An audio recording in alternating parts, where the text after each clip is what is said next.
Friends, आज आज हम ज्ञान बिंदु जीएस एकेडमी का टेस्ट नंबर 9 देखेंगे, जो कि 67वीं बीपीएससी और बिहार दरोगा के लिए काफ़ी इंपॉर्टेंट है। तो चलिए देखते हैं फर्स्ट क्वेश्चन कि ई गवर्नेंस पर 25वें राष्ट्रीय सम्मेलन का विषय क्या है। तो इसका आपका ऑप्शन हो जाएगा ऑप्शन नंबर 1 हो जाएगा कि नागरिक के उद्योग और सरकार को करीब लाना। ई गवर्नेंस का ये 25वें राष्ट्रीय सम्मेलन का ये थीम हो जाएगा। ऑप्शन नंबर 1 हो जाएगा ई गवर्नेंस 25वें राष्ट्रीय सम्मेलन 26 से 27 नवंबर 2022 को कटरा जम्मू कश्मीर में आयोजित किया गया।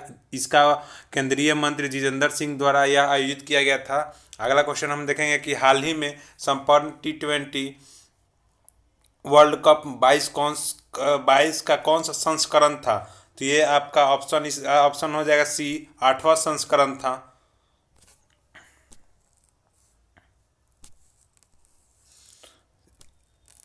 अगला क्वेश्चन देखेंगे कि 31वां जेडी बिरला पुरस्कार किसे प्रदान किया गया। तो 31वां जेडी बिरला पुरस्कार आपको नारायण प्रधान को प्रदान किया गया है, और 30वां जेडी बिरला पुरस्कार जो कि 2021 में दिया गया था वो साइरस पूनावाला को दिया गया है।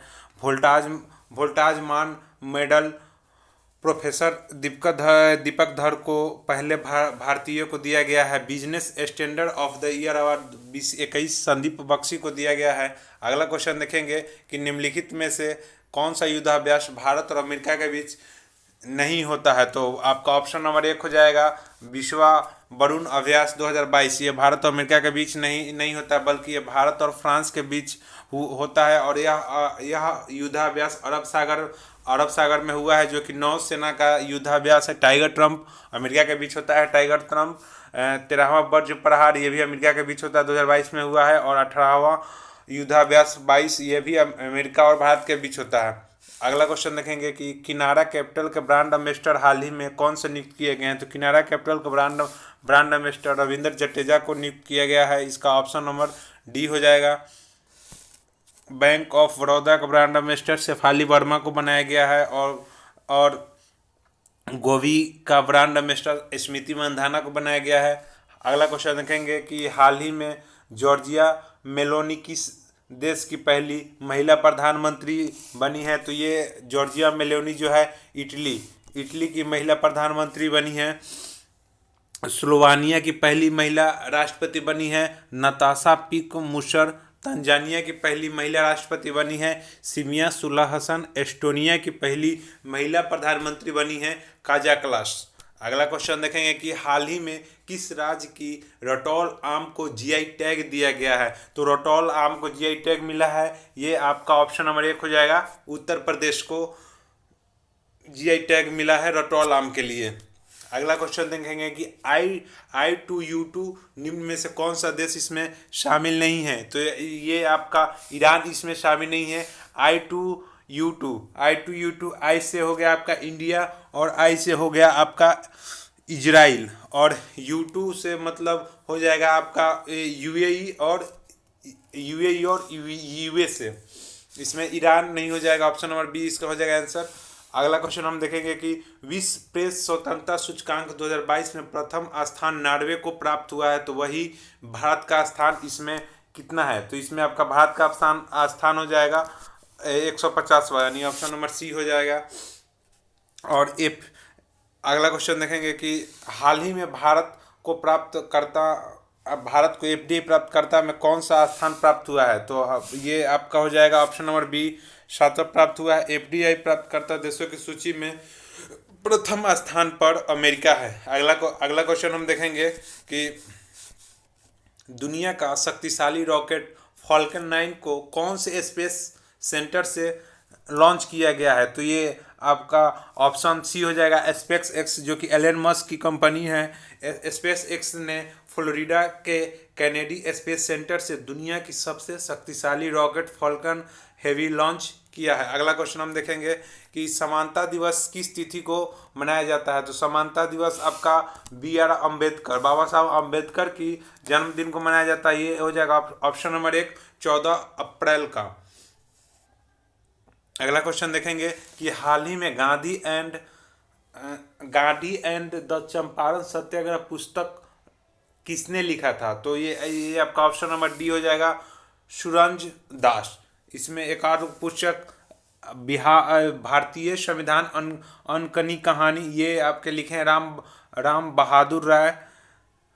टॉम ऑफ सैंड, ये जिसको गीतांजलि श्री लिखी है। The McMahon line, a century of discord, J Singh लिखे हुए हैं। अगला क्वेश्चन हम देखेंगे कि फसल विधिकरण सूचकांक का उपयोग करने वाला देश का पहला राज्य कौन सा है? तो आपका ये ऑप्शन नंबर हो जाएगा बी, तेलंगाना हो जाएगा। अगला क्वेश्चन है कि भारत का पहला अमृत सरोवर वाला राज्य कौन बना है? तो भारत का पहला अमृत सरोवर वाला राज्य बना है आपका ये यूपी बना है। अगला क्वेश्चन देखेंगे, कथन वाला क्वेश्चन है, निम्नलिखित कथनों में से घर्षण बल के बारे में कौन सा कथन असत्य है? तो देखेंगे कि पहला क्वेश्चन ऑप्शन है, लोटनी घर्षण बल का मान कम और अचेतनी घर्षण मान सबसे अधिक, तो ये सही है। ये होता है दो सतहों के बाद लगने वाले घर्षण बल उनके संपर्क के क्षेत्रफल पर निर्भर करता है। नहीं, ये कथन आपका गलत है कि ये संपर्क के क्षेत्रफल पर निर्भर नहीं करता है। अगर आप तो ये आपका इसका आंसर हो जाएगा ऑप्शन नंबर बी। अगला देख लेंगे, ठोस सतहों के मध्य घर्षण अधिक और वायु ठोस सतहों के मध्य घर्षण सबसे कम होता है। सही है ये कथन, तो इसका ऑप्शन नंबर ऑप्शन बी हो जाएगा। अगला क्वेश्चन देखेंगे कि पहली बार वायुमंडलीय दाब की गणना किए थे, तो कौन किए थे? तो ऑप्शन इसमें देखेंगे तो ऑप्शन नंबर एक हो जाएगा वान ग्यूरिक किए थे। और स्टोक्स के द्रव की संयंता से संबंधित नियम का प्रतिपादन किया था, और इसके द्वारा यदि द्रव में गिरने वाले गोले की त्रिज्या r, द्रव की संयंता n नीटा है, तो गोले का वेग v होगा। चलिए अगला क्वेश्चन देखें कि ताप बढ़ने पर अपेक्षित आर्द्रता का मान क्या होता है? तो ताप बढ़ने पर अपेक्षित आर्द्रता का मान आपका बढ़ेगा। ऑप्शन नंबर बी हो जाएगा। अपेक्षित आर्द्रता को हाइग्रोमीटर नामक यंत्र से मापा जाता है, और ताप बढ़ने पर अपेक्षित आर्द्रता बढ़ जाता है तथा ताप के घटने पर अपेक्षित आर्द्रता घट जाता है। अगला क्वेश्चन देखेंगे कि प्रकाश का तरंग सिद्धांत किसने दिया था? प्रकाश का तरंग सिद्धांत आपका दिया था हाइजेंस ने दिया था, और प्रकाश का कणिका सिद्धांत न्यूटन ने दिया था। प्रकाश का व्यक्तीकरण थॉमस यंग दिया था। प्रकाश का विद्युत चुंबकीय सिद्धांत मैक्सवेल ने दिया था। अगला क्वेश्चन देखेंगे कि निम्नलिखित किन दो रंगों को आपस में मिलाने पर सफेद रंग प्राप्त होता है? तो ये आपका हो जाएगा ऑप्शन नंबर सी, नीला और पीला। इसका ये क्रम होता है, देख लेंगे। आर हो जाएगा, यहाँ पे रेड हो जाएगा, ब्लू हो जाएगा, और यहाँ पे ग्रीन हो जाएगा। रेड और ब्लू को मिलाने पे आपका मजेंटा रंग बनता है, और ब्लू और ग्रीन को मिलाने पे आपको पीकॉक नीला बनता है, और रेड और ग्रीन को मिलाने पर येलो बनता है, और ये तीनों के मिश्रण से बनेगा तो ये आपका वाइट बन जाएगा। अगला क्वेश्चन देखेंगे कि कैथोड किरण के संबंध में कौन सा कथन असत्य है? ये किरणें धनावेशित होती है, पहला ही गलत है, क्योंकि ये कैथोड किरण ऋणावेशित होती है, धनावेशित नहीं होती। इसका ऑप्शन नंबर एक हो जाएगा। एनोड किरण धनावेशित होती है। अगला क्वेश्चन देखेंगे, निम्नलिखित में से कौन सा मात्रक जड़त्व आघूर्ण का है? तो ये आपका जड़त्व आघूर्ण का मात्रक हमको देखना है, तो ऑप्शन नंबर सी हो जाएगा, किलोग्राम वर्ग मीटर। ऑप्शन नंबर सी इसका आंसर हो जाएगा।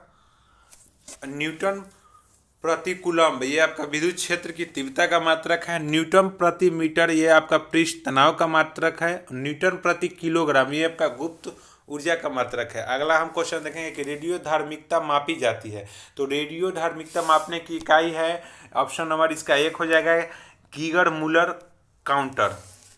अगला क्वेश्चन देखेंगे, ऊष्मा ऊर्जा को यांत्रिक ऊर्जा में बदलता है, तो ऊष्मा ऊर्जा को यांत्रिक ऊर्जा में आपका इंजन बदलेगा। विद्युत मोटर जो है विद्युत ऊर्जा को यांत्रिक ऊर्जा में बदलता है। सितार यांत्रिक ऊर्जा को ध्वनि ऊर्जा में बदलता है। माइक्रोफोन ध्वनि ऊर्जा को विद्युत ऊर्जा में बदलता है। अगला क्वेश्चन हम देखेंगे कि पृथ्वी की वायुमंडल गर्म होती है किसके कारण? तो पृथ्वी की वायुमंडल जो होती है गर्म होती है आपका ये संवहन के कारण। ऑप्शन नंबर बी हो जाएगा आपका ये संवहन के कारण। अम्ल के संदर्भ में विभिन्न, अगला क्वेश्चन हम देखेंगे कि अम्ल वह पदार्थ है जो जल में घुलकर हाइड्रोजन आयन H+ देता है। यह कथन किसका है? तो ये कथन आपका है आर आरहेनियस का। ऑप्शन नंबर डी हो जाएगा इसका, आरहेनियस। अगला क्वेश्चन है कि बादल तथा कुहरा उदाहरण है। बादल तथा कुहरा आपका गैस में द्रव के विलयन का उदाहरण है। गैस में गैस विलयन का उदाहरण है जब जल में कार्बन डाइऑक्साइड, बेंजीन एवं हाइड्रोजन क्लोराइड गैस का विलयन होता है, या ETC और भी होता है। गैस में गैस वायु गैस का मिश्रण, गैस में ठोस वायु में आयोडीन विलयन धुआं आदि का मिश्रण।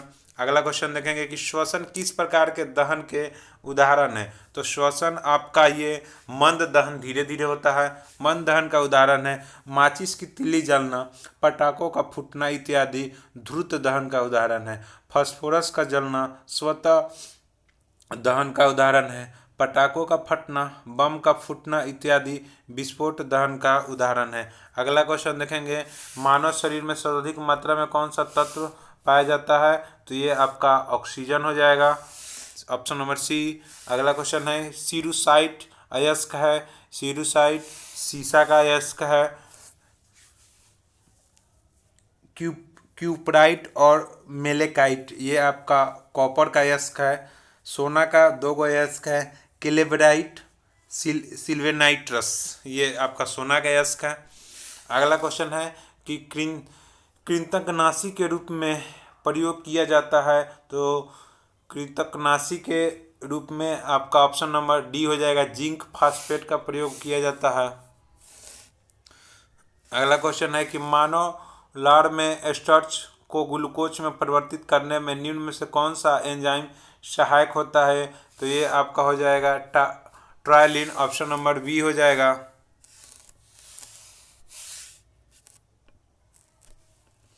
और दूध में लैक्टिक अम्ल बनाने में लैक्टिक वैलेसी का उपयोग किया जाता है। ग्लूकोज में एथिल अल्कोहल बनाने में जाइमेज एंजाइम का उपयोग किया जाता है। अग्नाशय में प्रोटीन को अमीनो अम्ल में अपघटित करने में ट्रिप्सिन एंजाइम का प्रयोग किया जाता है। अगला क्वेश्चन हम देखेंगे कि निम्नलिखित में से कौन सा एरोमेटिक यौगिक नहीं है। तो ये इसका ऑप्शन नंबर सी हो जाएगा, एसिटिलीन। ये एरोमेटिक यौगिक नहीं है। एसिटिलीन एरोमेटिक समूह का यौगिक है। एसिटिलीन है। और एलिफैटिक समूह के अंतर्गत संतृप्त तथा असंतृप्त हाइड्रोकार्बन आता है, जिसमें संतृप्त के अंतर्गत एल्केन तथा असंतृप्त के अंतर्गत एल्कीन तथा एल्काइन आता है। अगला क्वेश्चन है कि बहुलीकरण के संदर्भ में निम्न में से कौन सा विकल्प असत्य है। ऑप्शन नंबर बी हो जाएगा, इसमें कार्बन परमाणु का नया बंधन बनता है। अब अगला क्वेश्चन है कि यांत्रिक तरंग यांत्रिक सिद्धांत का खोजकर्ता कौन है। तो ऑप्शन नंबर ए हो जाएगा, डी ब्रोगली। अधिकतम बहुलता का सिद्धांत हुंडस बोर सिद्धांत, लिंस बोर, अपवर्जन, पाउली। अगला क्वेश्चन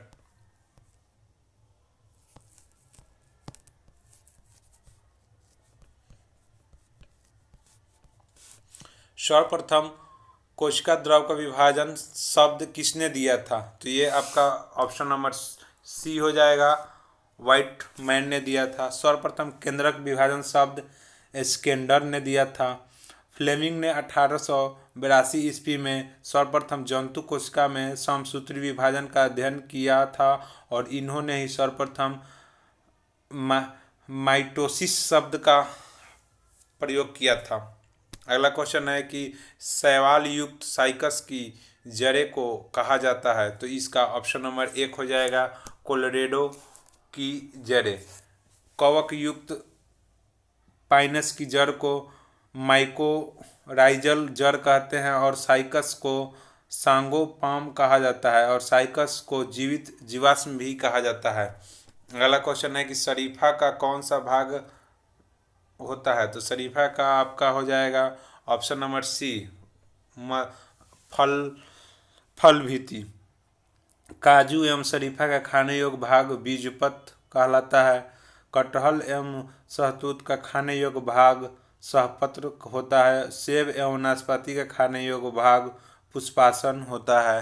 अगला क्वेश्चन है कि अव्ययीय श्वसन को पूरी तरह क्रिया कहाँ संपन्न होती है? तो ये आपका हो जाएगा कोशिका द्रव में। डीएनए केंद्रक अतिरिक्त माइटोकॉन्ड्रिया एवं लौह में अवस्थित होता है। माइटोकॉन्ड्रिया को कोशिका का ऊर्जा का घर कहा जाता है। अगला क्वेश्चन है कि बीज रहित फल के उत्पादन में कौन सा हार्मोन सहायक होता है? तो ये हो जाएगा ऑप्शन नंबर 1 ऑक्सिन। अगला क्वेश्चन हम देखेंगे कि बिल्ली किस प्रकार के उपभोक्ता का उदाहरण है? तो बिल्ली आपका द्वितीय उपभोक्ता का उदाहरण है। शाकाहारी जंतु प्राथमिक उपभोक्ता होते हैं और ये केवल पेड़ पौधे पर निर्भर रहता है, जैसे कि गाय, बकरी, हिरन, खरगोश इत्यादि। द्वितीय श्रेणी के उपभोक्ता अपना भोजन पौधे एवं प्राथमिक उपभोक्ता से प्राप्त करते हैं और ये शाकाहारी एवं मांसाहारी दोनों होते हैं, जैसे कि मनुष्य, कुत्ता, बिल्ली, मेढक, भेड़िया इत्यादि। अब बच गया तृतीय श्रेणी के उपभोक्ता। तो ये अपना भोजन प्राथमिक एवं द्वितीयक उपभोक्ता से प्राप्त करते हैं और तृतीय श्रेणी के उपभोक्ता शीर्ष मांसाहारी होते हैं, जैसे कि शेर, बाघ और बाज इत्यादि। अगला क्वेश्चन है कि ओविबिलिया किस संघ के जीव है? तो ये आपका ऑप्शन नंबर 1 हो जाएगा निडेरिया। अगला क्वेश्चन है वह आयन जो रुधिर प्लाज्मा में उपस्थित नहीं होता है, वह आपका हो जाएगा option number D Cu+। Copper नहीं होता रुधिर प्लाज्मा में। अगला क्वेश्चन है डियाडेनम का भाग है, तो ये आपका ऑप्शन नंबर 1 हो जाएगा छोटी आंत का ये डियाडेनम भाग है। अगला क्वेश्चन हम देखेंगे कि मेलियोडोसिस क्या है? यह है एक प्रकार का संक्रामक रोग है। अगला क्वेश्चन देखेंगे कि रानी झांसी ट्रॉफी का संबंध किस खेल से है? ये आपका हो जाएगा क्रिकेट से है।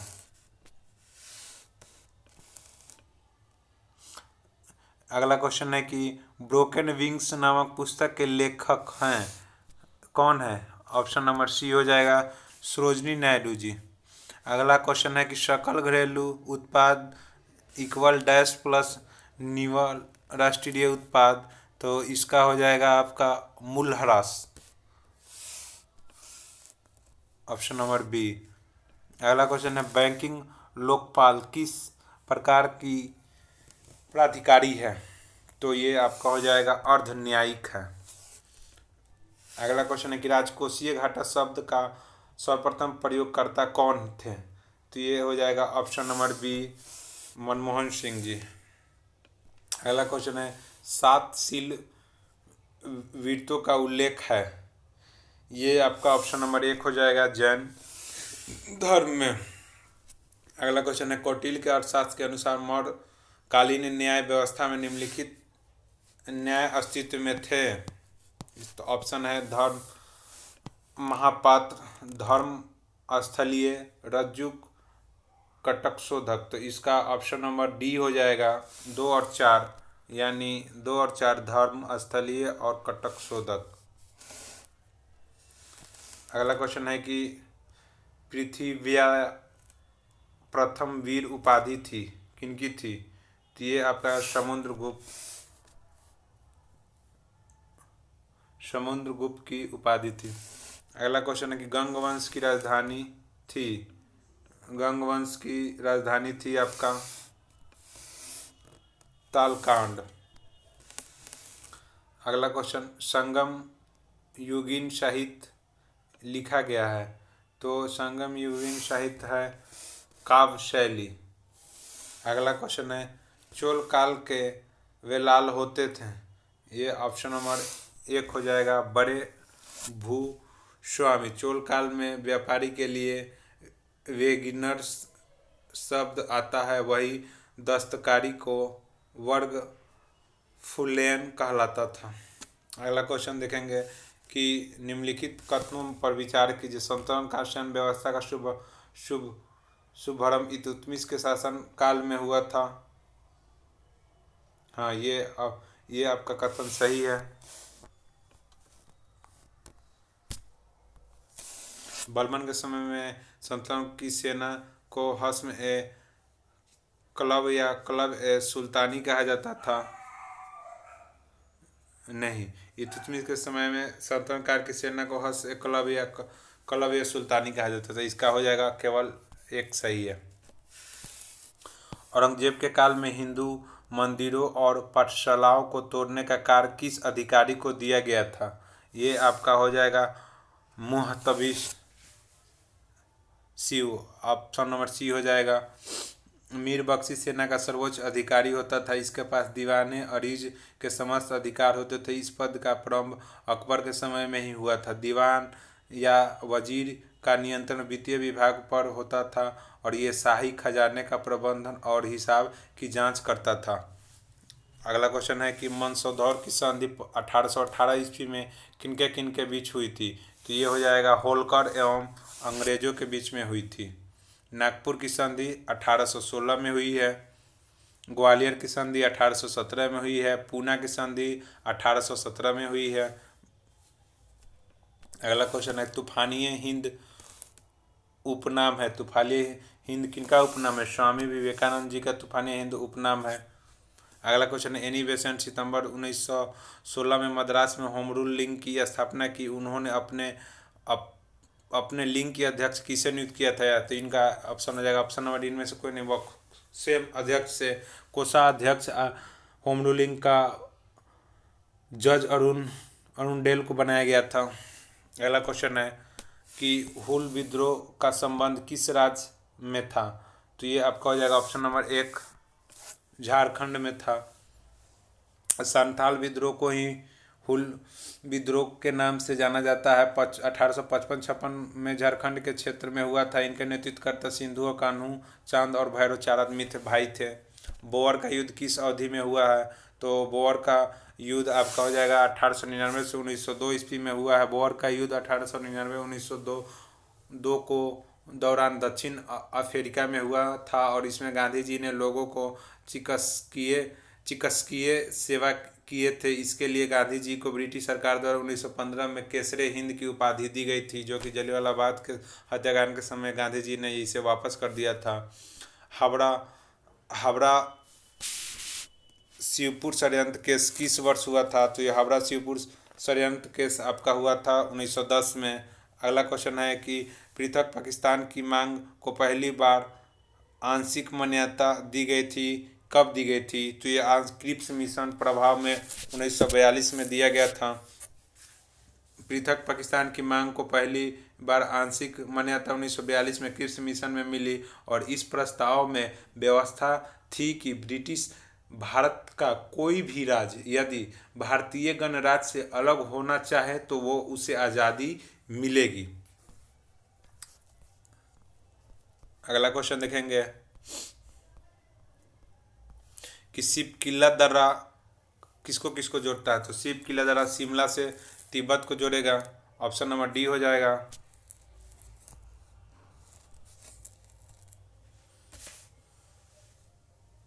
और बुर्जिल दर्रा देख लेंगे। बुर्जिल दर्रा श्रीनगर से गिलगिट को जोड़ता है। बनिहाल दर्रा जम्मू से श्री को जोड़ता है, बनिहाल दर्रा। और तुजू दर्रा भारत में मणिपुर एवं म्यांमार को जोड़ता है। अगला क्वेश्चन देख लेंगे कि निम्नलिखित में से कौन सा ट्रांस हिमालय के अंतर्गत नहीं आता है? तो ये आपका हो जाएगा ऑप्शन नंबर एक पीर पंजाल पर्वत श्रेणी ट्रांस हिमालय के अंतर्गत नहीं आता है। पीर पंजाल पर्वत श्रेणी आपका लघु हिमालय के अंतर्गत आता है। अगला क्वेश्चन हम देखेंगे कि निम्नलिखित में से कौन सा विकल्प असत्य है? तो ये चमेरा परियोजना रावी नदी सही है। फरक्का परियोजना हुगली नदी नहीं, ये आपका गलत है। फरक्का परियोजना हुगली नदी नहीं बल्कि ये गंगा नदी पर है। अगला क्वेश्चन है जोन्हा जलप्रपात किस राज्य में स्थित है? जोन्हा जलप्रपात आपका झारखंड राज्य में स्थित है। और जोन्हा या गौतम धारा जलप्रपात राऊ नदी पर झारखंड राज्य में स्थित है। अगला क्वेश्चन है उष्ण कटिबंधीय अभिसरण क्षेत्र ITCZ है यह एक निम्न दाब वाले वायुदाब वाला क्षेत्र है। ऑप्शन नंबर बी हो जाएगा। अगला क्वेश्चन है कथन वाला तेंदु वृक्ष की लकड़ी से कत्था तैयार किया जाता है, सही है। बीड़ी बनाने के लिए खैर वृक्ष का पत्ता का इस्तेमाल किया जाता है, ये भी सही है, तो इसका ऑप्शन नंबर सी हो जाएगा। दोनों सही है। मलबरी मलबरी ट्रॉपिकल टसर इत्यादि किस फसल की किस्में हैं, तो ये आपका हो जाएगा ऑप्शन नंबर बी, रेशम की है। अगला क्वेश्चन है, आर्कटिक स्टेट के रूप में जाना जाता है, तो ये आपका जाना जाता है अरुणाचल प्रदेश को जाना जाता है। आर्किड एक रंगीन एवं मनमोहक पृष्ठीय पौधा पौधा है। भारत में इसकी खेती उत्तरी पूर्वी जलवायु क्षेत्र में की जाती है। और अरुणाचल प्रदेश, सिक्किम एवं हिमाचल प्रदेश आर्कटिक की कृषि के लिए उपयुक्त क्षेत्र माना जाता है। अगला क्वेश्चन हम देखेंगे कि भारत का सबसे बड़ा कोयला खनन क्षेत्र कहाँ है, तो ये आपका दामोदर घाटी नदी परियोजना पर ऑप्शन नंबर 1 हो जाएगा। अगला क्वेश्चन है कि देश में पहली बार जनसंख्या नीति की घोषणा कब की गई थी, तो देश में पहली बार जनसंख्या नीति की घोषणा 1976 ईस्वी में की गई थी। परिवार नियोजन कार्यक्रम की शुरुआत 1952 ईस्वी में हुआ था। वर्तमान समय में राष्ट्रीय जनसंख्या नीति 2000 लागू है। इसके अनुसार 2045 तक भारत की जनसंख्या को स्थिर करने का लक्ष्य रखा गया है। अगला क्वेश्चन है कि कौवल बाघ अभयारण्य किस राज्य में है, तो कौवल बाघ अभयारण्य आपका ऑप्शन नंबर डी हो जाएगा, तेलंगाना में है। अगला क्वेश्चन हम देखेंगे कि परिदर्शक प्रति का अवधारण किस जनजाति में पाया जाता है, तो ये आपका हो जाएगा ऑप्शन नंबर बी, नायर। अगला क्वेश्चन है कि पनिहारी किस राज्य का लोक नृत्य है, तो आपका पनिहारी हो जाएगा गुजरात, ऑप्शन नंबर सी। अगला क्वेश्चन है कि विश्व की सबसे बड़ा ओलिव रिडले कछुआ प्रजनन स्थित है, तो ये हो जाएगा option number 1, Bhitarkanika national park, जो कि आपका उड़ीसा में पड़ता है। अगला क्वेश्चन है कि सीमा सड़क संगठन की स्थापना कब हुई थी, सीमा सड़क संगठन की स्थापना आपका हुई थी 1960 में। अगला क्वेश्चन है स्वतंत्रता के बाद पंचांग सुधार समिति का गठन कब किया गया था, तो इसका आंसर हो जाएगा ऑप्शन नंबर डी, 1952 में। अगला क्वेश्चन देखें कि लोक सेवा आयोग संविधान सभा में कहाँ से शामिल किया गया है, तो ये आपका हो जाएगा ऑप्शन नंबर डी, इनमें से कोई नहीं। लोक सेवा आयोग संविधान में भारत शासन अधिनियम 1935 के से शामिल किया गया है। अगला क्वेश्चन है कि किस संविधान संशोधन में यह प्रावधान किया गया है कि 10वीं अनुसूची के अंतर्गत किसी दल के 2/3 सांसद या विधायक अपने दल से अलग होकर अन्य दल में शामिल हो जाता है तो दल बदल विघटन नहीं माना जाएगा तथा ऐसी स्थिति में सदस्यों की सदस्यता समाप्त नहीं होगी, तो इसका ऑप्शन नंबर बी हो जाएगा, 91वां संविधान संशोधन। 86वां संविधान संशोधन के तहत शिक्षा को मूल अधिकार का दर्जा प्राप्त है। 52वां संविधान संशोधन के तहत दल बदल से संबंधित है और इस दल बदल के 1/3 पर ही लागू होता है। 61वां संविधान संशोधन के तहत मतदाता की आयु 21 वर्ष से घटाकर 18 वर्ष कर दी गई है। अगला क्वेश्चन है लोकपाल का कार्य होता है, लोकपाल का कार्य आपका 5 या 70 वर्ष तक आयु तक होता है। अगला क्वेश्चन हम देखेंगे कि तनख्वाह समिति 2010 का संबंध किससे है, तो तनख्वाह समिति 2010 का संबंध चुनावी कानूनों एवं चुनाव सुधारों से जुड़े तमाम मामले की जांच के लिए तनख्वाह समिति का गठन 2010 में किया गया था। अगला क्वेश्चन हम देखेंगे अनुसूचित जातियों एवं जनजातियों को विधान सभा में आरक्षण किस अनुच्छेद के तहत प्राप्त है, तो ये आपका हो जाएगा ऑप्शन नंबर सी, 332। अनुच्छेद 330 लोकसभा के में अनुसूचित जाति एवं जनजातियों के लिए आरक्षण की व्यवस्था की गई है। अनुच्छेद 331 में लोकसभा के आंग्ल भारतीय समुदाय के सदस्यों के मनोनयन संबंधी प्रावधान निरस्त किए गए हैं। अनुच्छेद 335 अनुसूचित जातियों जनजातियों एवं पिछड़े वर्गों के लिए विभिन्न सेवा के पदों पर आरक्षण का प्रावधान किया गया है। अगला क्वेश्चन हम देखें कि योजना आयोग के प्रथम अध्यक्ष कौन थे, तो योजना आयोग का प्रथम उपाध्यक्ष कौन थे, अध्यक्ष तो पंडित जवाहरलाल नेहरू जी थे और उपाध्यक्ष गुलजारी लाल नंदा थे। अगला क्वेश्चन है कि मूल संविधान के में सर्वोच्च न्यायालय में कुल कितने न्यायाधीशों का प्रावधान था, तो ये मूल संविधान में सर्वोच्च न्यायालय में 11 न्यायाधीशों का प्रावधान था। सॉरी इसका 88 का हो जाएगा ऑप्शन नंबर डी, 8 का प्रावधान था। जब सर्वोच्च न्यायालय का गठन हुआ था उस समय 8 न्यायाधीशों का प्रावधान था। अगला क्वेश्चन देखेंगे कि वित्त आयोग कैसी निकाय है, तो वित्त आयोग आपका ये संवैधानिक और अर्ध न्यायिक सभी हो जाएगा। यह सभी सभी निकाय है। वित्त आयोग का गठन अनुच्छेद 280 के तहत किया गया जाता है। यह एक संवैधानिक सलाहकारी एवं अर्ध न्यायिक निकाय है। अगला क्वेश्चन है कि भारतीय संविधान के अंतर्गत 120 का प्राधिकरण प्रदान करता है। तो ये आपका ये इसका ऑप्शन नंबर 1 हो जाएगा। संसद में प्रयोग की जाने वाली भाषा का प्रदान करता है 120। 210 विधानमंडल की भाषा है और आर्टिकल 348 में सर्वोच्च न्यायालय की भाषा है। अगला क्वेश्चन हम देख रहे हैं कि फास्ट ट्रैक कोर्ट का गठन किसके सिफारिश पर हुआ था। तो ये आपका हो जाएगा ऑप्शन नंबर सी, वित्त आयोग के सिफारिश पर हुआ था। फास्ट ट्रैक कोर्ट का गठन 11वें वित्त आयोग के सिफारिश पर हुआ था। अगला क्वेश्चन हम देखेंगे कि राष्ट्रपति के उम्मीदवार के लिए कौन सा आवश्यक है। तो राष्ट्रपति के उम्मीदवार के लिए 35 वर्ष की आयु तो होना ही चाहिए। ये फर्स्ट ऑप्शन सही है। सेकेंड ऑप्शन हम देखेंगे कि पढ़ा लिखा हो। ये ऑप्शन आपका गलत है। इसमें पढ़ा लिखा का कोई चर्चा नहीं किया गया है, यानी इसका आंसर हो जाएगा ऑप्शन नंबर बी, संसद चुने जाने की योग्यता रखता हो। ये सही है। देश का नागरिक होना चाहिए, सही है। अगला क्वेश्चन है कि निम्नलिखित राष्ट्रपतियों को उनके कार्यकाल के अनुसार व्यवस्थित करना है। तो इसका ऑप्शन हो जाएगा आपका ऑप्शन नंबर बी, 4132। पहले नीलम संजीव रेड्डी जी 1977 से 72 तक रहे थे। उसके बाद हो जाएगा ज्ञानी जैन सिंह। तो ज्ञानी जैन सिंह 1982 से 87 तक रहे थे। उसके बाद में हो जाएगा उसके बाद में हो जाएगा आर वेंकट रमन। तो आर वेंकट रमन 1987 से 92 और आर के नारायण इनका कार्यकाल था 1997 से 2002 तक आर के नारायण रहे थे। अगला क्वेश्चन हम देखेंगे कि भारतीय संविधान के अनुच्छेद 25 के में उपयुक्त हिंद शब्द किसे सम्मिलित नहीं करता है। तो ये आपका हो जाएगा ऑप्शन नंबर सी, पारसियों से संबंधित नहीं करता है हिंदू शब्द। अगला क्वेश्चन हम देखेंगे कि छत्तीसगढ़ का निर्माण किस राज्य की विभाजन से हुआ है। तो छत्तीसगढ़ का निर्माण आपका मध्य प्रदेश के विभाजन से हुआ है।